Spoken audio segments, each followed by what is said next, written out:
In the age of AI, data is one of the most important keys to the kingdom.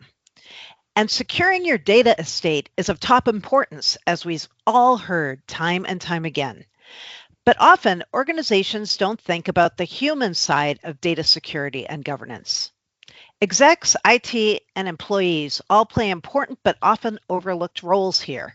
So today, we are going to try to remedy that key missing piece of the data governance puzzle. Welcome to the Directions on Microsoft Briefing podcast. I'm Mary Jo Foley, the editor-in-chief here at Directions. I'm your host for the series of podcasts for those interested in the Microsoft Enterprise IT ecosystem. My guest for today's episode is Directions analyst Barry Briggs. Barry covers data governance and writes about various CXO topics here at Directions. Before joining Directions on Microsoft in 2020, Barry worked at Microsoft for 12 years in a variety of roles, including as Chief Technology Officer for Microsoft's own IT organization for 5 years. Hi, Barry. Thank you so much for doing the podcast with me today. Hi, Mary Jo. It's a pleasure. Great. Also, I would be remiss if I didn't mention a new video that Barry recorded, and which is available for everyone free on our Directions channel on YouTube, entitled Data Governance in the Age of AI. So definitely check that out. So Barry, data governance sounds like one of those things that CXOs and managers dread. It's like eating your vegetables with no clear or immediate ROI. And we've been talking about data governance for like ever. So why should CXOs pay attention to this now? Yeah, it's a great question. So you may have heard this, Mary Jo, and our readers may have heard this, but AI, it's kind of a big thing these days. And, and everybody is talking about LLMs, models, right. But I think that sometimes we overlook the fact that the models depend on data. They eat data. Data is their fuel. Mm-hmm. And without all this enormous amounts of data, the models are kind of useless. So, right. And when ChatGPT first burst onto the scene, when was it? November 2022, I think it was. Mm-hmm. The first question everybody asked was, "Gee, how can I leverage my enterprise data with it?"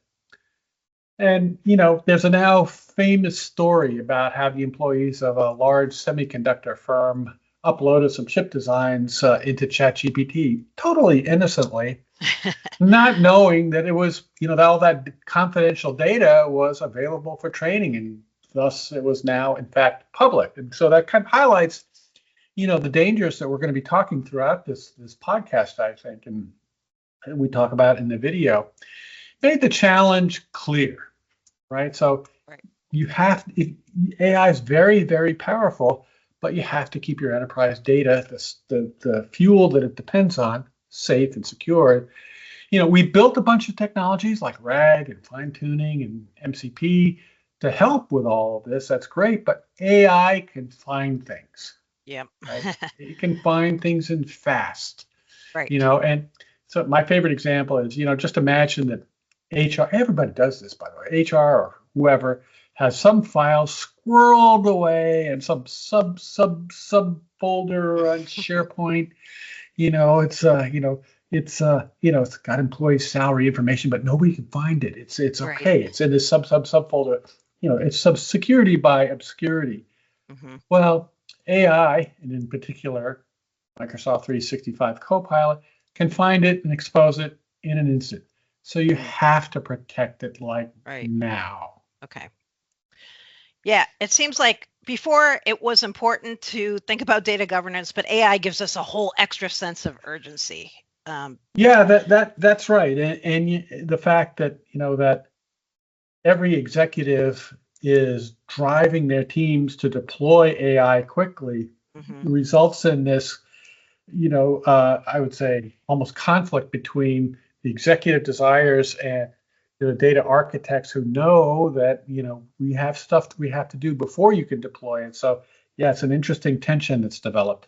Mm-hmm. Okay. So I always look for the easy answer to everything. And so I'm thinking, okay, is there something like a repeatable checklist that we can give managers so that they can get their data houses in order? And if there is something like that, What should they think about as job number one? Yeah, there are some steps that people can follow, and they're going to sound easy, they're going to sound obvious, they're going to sound almost naive, and they're not. Okay. The first step, I tell this to every IT person I talk to. You have to know what you have, right? And that sounds really easy, but it's not. Companies now have so much data in so many places, so many different data management systems. It's really hard to keep track. So, there was this one company I mentioned in the video, it was a financial services company, has, this was in 2023, has over 500 petabytes of data. That's 5 followed by 17 zeros. Bytes under management. And that's an amazing amount. And I looked this up, by the way. It's like 5 orders of magnitude more than there are stars in the Milky Way galaxy, just to give you a comparison. And I used AI to look that up, by the way. So finding and cataloging all of your data sources is job number one. Okay. So just knowing where it is. Then, the way I think about it, at least, is work with your legal teams, your compliance teams, your security teams. You have to establish definitions for and policies for sensitive data. You have to know what regulations apply to you.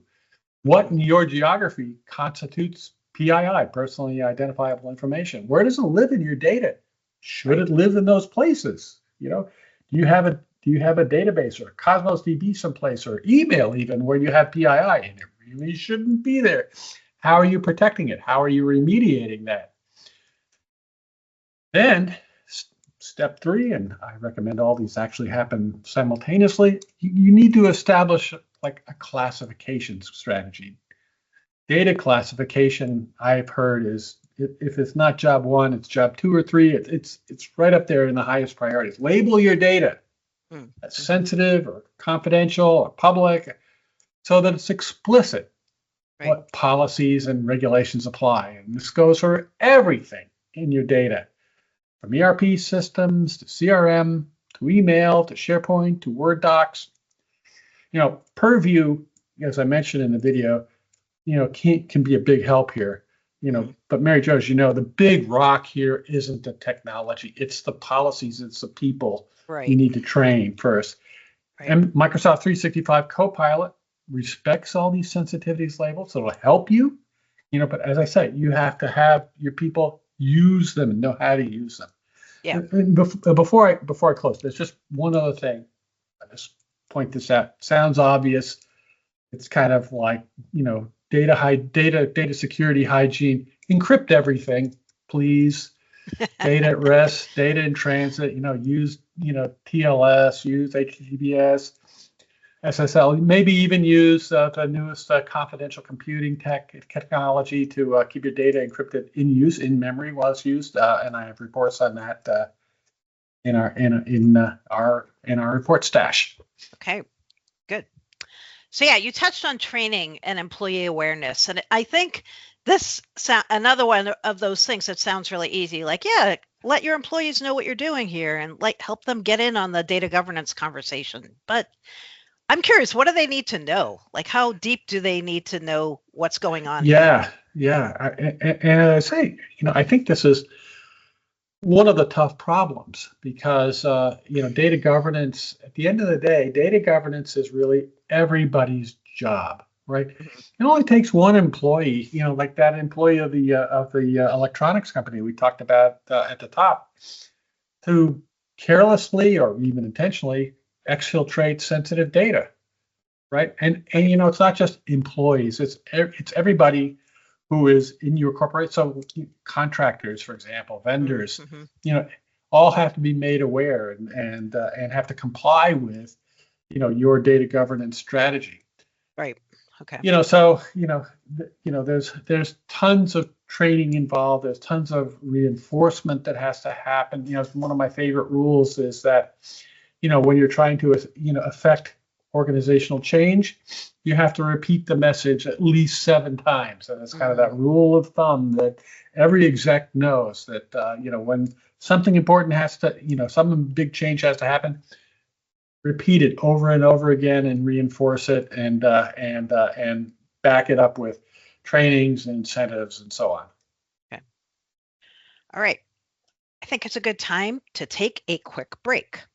So I want to talk about directions on Microsoft's world-famous licensing boot camps. We've got a few of these, both virtual and in person, that are coming up over the next few months. So if you don't know about them, our licensing boot camps are designed specifically for IT procurement professionals who manage high-stakes Microsoft agreements, and they want a strategic edge in their EA negotiations. In these trainings, we can help you understand Microsoft's licensing programs and how they really work, show you ways to save money in your current and future agreements, and give you tips to help you avoid costly mistakes in complex negotiations. Our LBCs, as we call them, are led by our licensing experts who have decades of experience. You will leave the boot camp with at least one tip that will more than pay for the course. So our next in-person boot camp is in Bellevue, Washington, right in Microsoft's backyard, September 17th to 19th, 2025. Then we'll be in Los Angeles in February 2026 and Washington, D.C. in April 2026. If you want to learn more, go to directionsonmicrosoft.com/training. Okay, back to eating your data governance Brussels sprouts with Barry. I might be the only person. Yum. I love Brussels sprouts. I'm a vegetarian, so I do love them, but not everyone does. All right, we talked about employee awareness, but let's talk a little deeper about training. So how do you train employees in large organizations about data governance? Like, are there some constants that apply across industries, or how should people think about this when they're thinking about training? Yeah, I think there's a lot of different things. I mean, obviously, we talked a little bit about building it into, employees' goals and objectives, into their OKRs and so forth. But I think it's and that's important, right? Because we always say that metrics drive behavior and so forth. But I think even more importantly is the awareness of what can go wrong. What the dangers are. And I talk about this in the video in some detail that PII violations in the GDPR can represent up to 4% of a company's revenue. And violations of the AI Act, talk about that in one of my reports in our repository. Those can result in up to 6% of a company's revenue as a penalty. And so this has real concrete meaning for both the company and for the employees, not to mention the reputational damage that can happen for all of this, not to mention the fact that the intentional or unintentional exfiltration of data can actually result in the loss of revenue. In fact, can even be an existential danger for a company. So it's important to reinforce the notion that this is an important, critical area, and every employee has to be aware of it. Okay. So again, me wanting the easy solution, can't you just say, all right, Microsoft has a whole suite of tools in this space, Purview, right? Can't you just use those and everything, all these problems we're talking about will go away? I'm sure that's what Microsoft would say, right? Yeah, well, I'm not sure they would actually, but let me say first thing, I'm a huge fan of Purview, and I think it's one of those suites of tools that has advanced amazingly quickly over the past 5 years or so. It is way ahead of anything that any of the other cloud vendors support. It's not to say that there aren't particular areas where you might want to augment it with third-party solutions, but on the whole, I think Purview is an unsung hero of the Microsoft technology suite. That said, it's a tool. It's a suite of tools, right. And you can't deploy it until you know what you want to do with it. So understanding the policies, the regulations, the strategy that you want to have with data governance, doing that at the executive level, at the managerial level, understanding where you want to be from a governance perspective, then deploying that through the tools is the right way to think about Purview. Purview allows you to deploy data governance policies, like what to do in the case of a potential breach, what to do in the case of a potential data loss and what to do in the case of, bad data quality, and so on. But it doesn't tell you why you do that. It doesn't tell you, it doesn't tell you the policy by which you're needing to do all this. If that makes sense. Yeah, it does. Right. I mean, because obviously it's a suite of tools that has some specific areas it's addressing, but it doesn't think for you, right? Yeah, I mean, it's like Excel. I mean, you can't do a balance sheet in Excel. You can't have Excel do it for you. You have to know what a balance sheet is. Right. Yeah. Right. Okay. All right. And this may have been a question I should have asked at the very beginning, but I'm curious why data governance is such a hard problem. It seems like, everyone's like, just do data governance, just manage your estate. But why is it so hard to do this? Well, I think it's a great question, by the way. And I think there's two fundamental reasons. One is, I would say, organizational or sociological in some sense, and the other one is technical. But so the sociological reason, you touched on this at the very beginning, which is that it's eating your vegetables. It's hygiene. It's one of those things that everybody. It's addressing technical debt. And it's one of those things that everybody knows. Yeah, we really should do that. But it always gets superseded by some higher priority thing. I mean, it was always a challenge for me as a CTO. At Microsoft, in Microsoft IT, to say let's do this, when there were always things that generated revenue that had demonstrable ROI in the near term that came up. Addressing technical debt always loses to business priorities. So that's kind of the organizational gestalt that you have to address. The second one is that people don't understand, I think, at least if you're not actually doing this, all the technical challenges that are involved in this. For example, we talked about just how much data people have these days, and it's an enormous amount. One thing to keep in mind is this data is not static. Yeah. Right. I'm going to expose my background in the humanities here, but the Greek philosopher Heraclitus once said that everything flows. Right? And he was talking about life and the universe and everything, but I'm going to apply it to data. Data does too. Data flows. It changes as it flows. It enters your organization, maybe from an EDI feed, maybe from a customer, from the website, maybe from some external feed, and it goes from application to application to application, being changed along the way. And so, for simple example, maybe a record that came in from the website has 2 address lines. It has 4 address lines by the time it reaches the ERP system.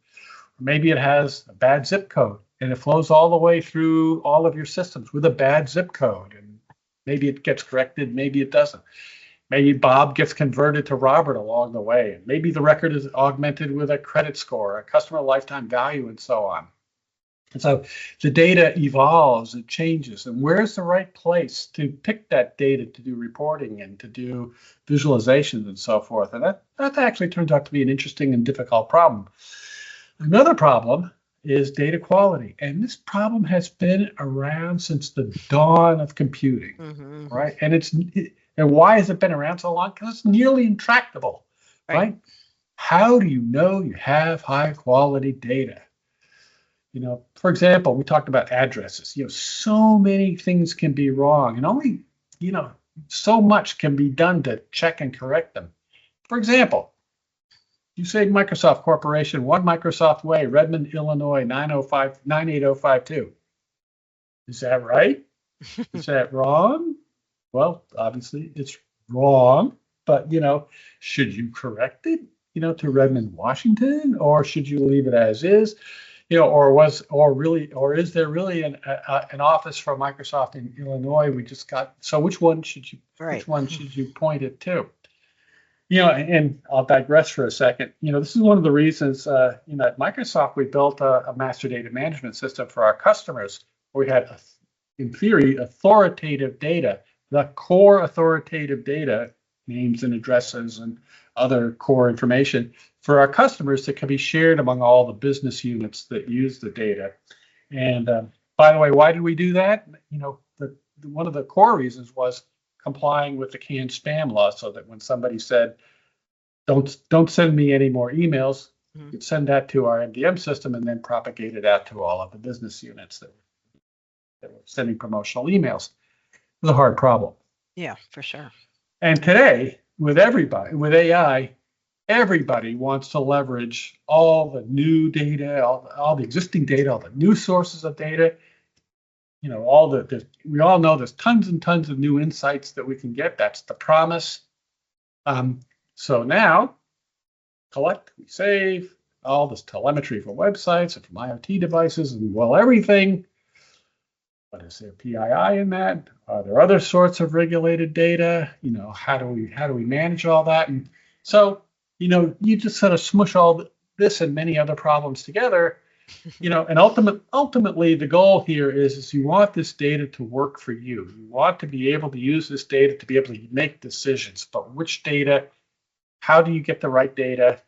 That's the hard problem. And this just scratches the surface, kind of gives you an idea of why this is hard.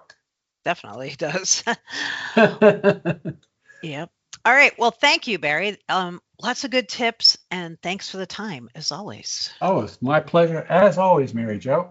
Thanks. And by the way, speaking of advertisements, for all you listeners, if you haven't been to our new website, check it out, Yes. directionsonmicrosoft.com. It's really cool. Definitely. And blogs and podcasts are available to all, even if you're not yet a member. Yeah, directionsonmicrosoft.com/blogs or /podcasts. And that's where you'll find me. And Mary Jo. Yes. Thanks, Barry. My pleasure. All right. Listeners, thank you so much for listening to our podcast. If you have questions, comments, or any topics that you would like to hear the Directions Analyst cover in one of these podcasts, please do not hesitate to contact me via X or Blue Sky. Directions on Microsoft is also on LinkedIn, so make sure you follow us there. And we at Directions have converged our existing social media channels into a new platform. So make sure to give us a follow at Directions MSFT on X or Directions on Microsoft on Blue Sky to keep up with all of the latest Microsoft Enterprise product and licensing information. Thanks again.